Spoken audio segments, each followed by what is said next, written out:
Welcome everyone to chapter 16 of Charlie and the Chocolate Factory, the Oompa-Loompas. Now, we had a little glimpse of them in the previous chapter, so we're going to get a little bit more information about what these guys are, where they come from, coming along in this chapter here. Oompa-Loompas, everyone said at once. Oompa-Loompas? Imported direct from Loopaland, said Mr. Wonka proudly. There's no such place, said Mrs. Salt. Excuse me, dear lady, but Mr. Wonka, cried Mrs. Salt, I am a teacher of geography. Then you'll know all about it, said Mr. Wonka. And oh, what a terrible country it is, nothing but thick jungles, infested, I say, by the most dangerous beasts in the entire world. I think there's one lurking around back there. Hornswogglers and snozwangers and those terrible, wicked wangdoodles. A wangdoodle would eat 10 Oompa-Loompas for breakfast and come galloping back for a second helping. When I went out there, I found the little Oompa-Loompas living in tree houses. They had to live in tree houses to escape from wangdoodles and the hornswogglers and the snozwangers, and they were practically starving to death. They were living on green caterpillars, and the caterpillars tasted revolting.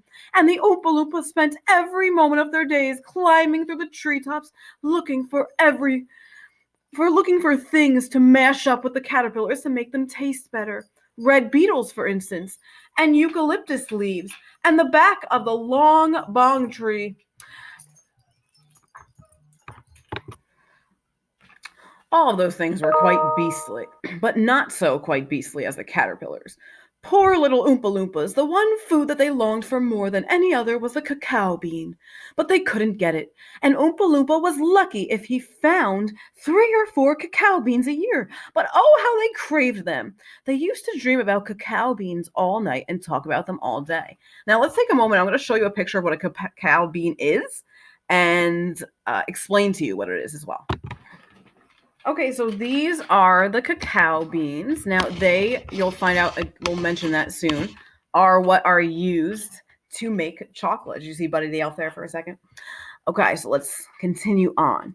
They used to dream about cacao beans all night and talk about them every day. You had to only mention the word cacao to an Oompa-Loompa, and he would start dribbling at the mouth. The cacao bean, Mr. Wonka continued, which grows on the cacao tree, happens to be the thing from which all chocolate is made. The cacao bean is chocolate.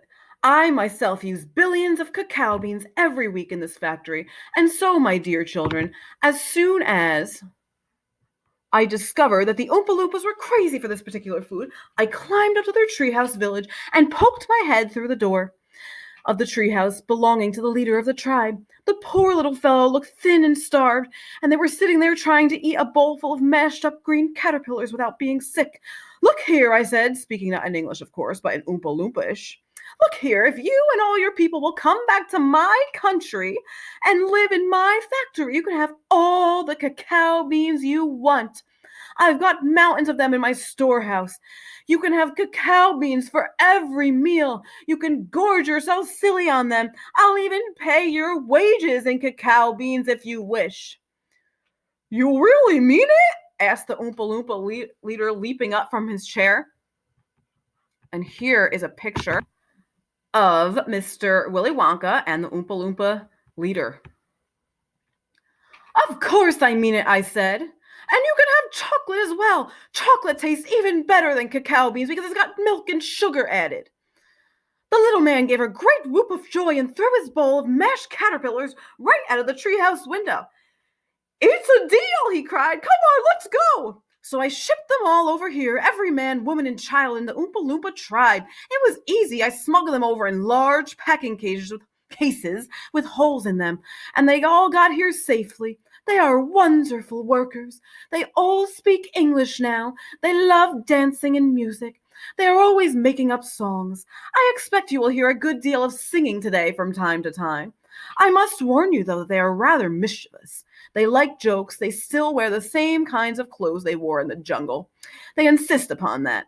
The men, as you can see for yourselves across the river, wear only deerskins. The women wear leaves, and the children they wear leaves as well. The women use fresh leaves every day. Daddy, shouted Veruca Salt, the girl who got everything she wanted. Daddy, I want an Oompa Loompa. I want you to get me an Oompa Loompa. I want an Oompa Loompa now. I want to take it home with me. Go on, Daddy, get me an Oompa Loompa. Now, now, my pet, her father said to her. We mustn't interrupt Mr. Wonka. But I want an Oompa Loompa, screamed Veruca. All right, Veruca, all right, but I can't get this for you for this second. Please be patient. I'll see you have one before the day is out. Augustus, shouted Mrs. Gloop. Augustus, sweetheart. I didn't think you had better do that. Augustus Gloop, as you might have guessed, had quietly sneaked down to the edge of the river, and he was now kneeling on the riverbank, scooping hot melted chocolate into his mouth as fast as he could. This might be a good time for us to stop, friends, and make a prediction about what you think is going to happen. Think about what Augustus is doing. Think about what you know about Augustus.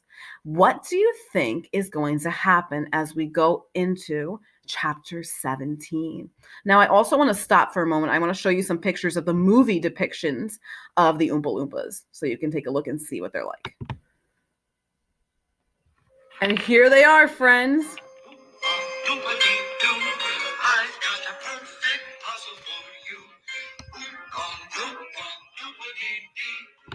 I'll see you in the next chapter, friends. Bye.